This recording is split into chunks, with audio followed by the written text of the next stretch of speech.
Try this.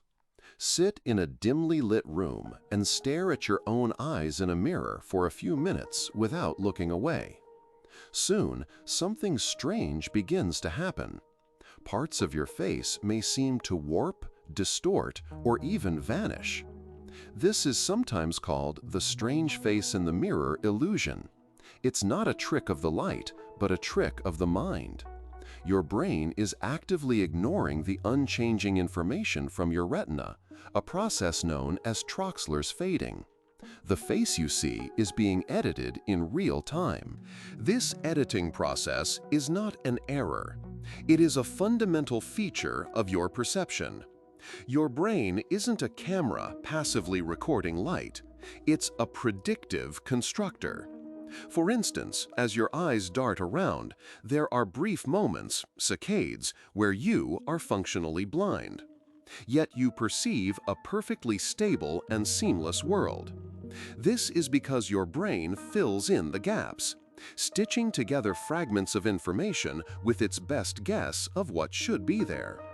The face in the mirror, then, is never the real thing.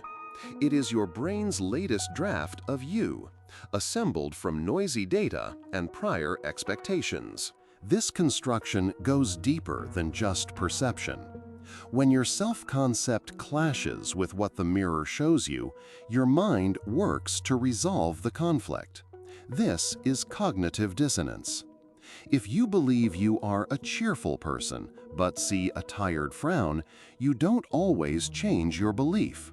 Instead, you might reinterpret the data. The frown becomes thoughtful. The slumped shoulders become relaxed. Your brain alters the meaning of the reflection to protect the integrity of the idea of you. This isn't conscious vanity, it's an unconscious drive for internal consistency. But how strong is the connection between your mind and the body it sees? The classic rubber hand illusion reveals our body sense is surprisingly malleable. A subject's real hand is hidden, and a fake rubber hand is placed in view. When both hands are stroked simultaneously, the brain often adopts the rubber hand as its own, even reacting with panic if the fake hand is threatened. This shows our brain's model of the self is not fixed.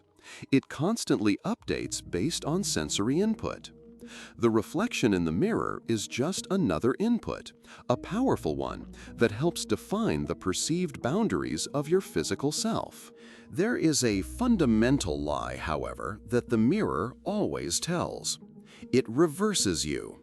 Your face, your body, is not symmetrical. The person staring back at you is a geometric impossibility, a being with their left and right sides flipped. This is the version of you that you know best. Yet, no one else in the world has ever seen this person. They see the unreversed you, the one you find slightly off in photographs. A strange duality exists. Your internal, private identity is tied to a reflection no one else recognizes, while your external, social identity is based on an image you barely know. This idea expands beyond glass and silver.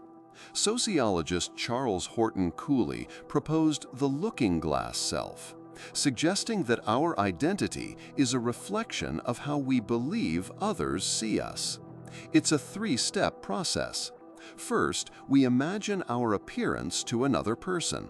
Second, we imagine their judgment of that appearance. And third, we experience a feeling, like pride or shame, based on that perceived judgment. In this sense, every social interaction is a mirror.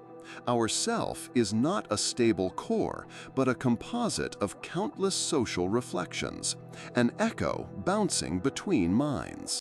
The psychoanalyst Jacques Lacan took this further with his concept of the mirror stage. He argued that between 6 and 18 months old, a child's first recognition of their image in a mirror is a pivotal moment. It's a moment of triumph, seeing a whole, coordinated body for the first time, contrasting with their fragmented, clumsy motor experience.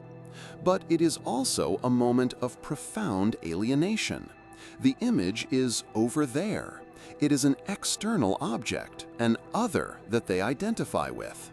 From this first moment, our very identity, our ego, is built upon identifying with something that is fundamentally not us. So, does the mirror simply reveal you, or does it help create you? The act of looking is not passive. When you see your reflection, you adjust. You straighten your posture, alter your expression, you perform. The mirror doesn't just show an image, it initiates a feedback loop. You see, you react, the image changes, and you react again. The person in the mirror is a collaborator. What you are seeing is not a static truth, but a dynamic process of self-creation. The mirror, then, isn't lying.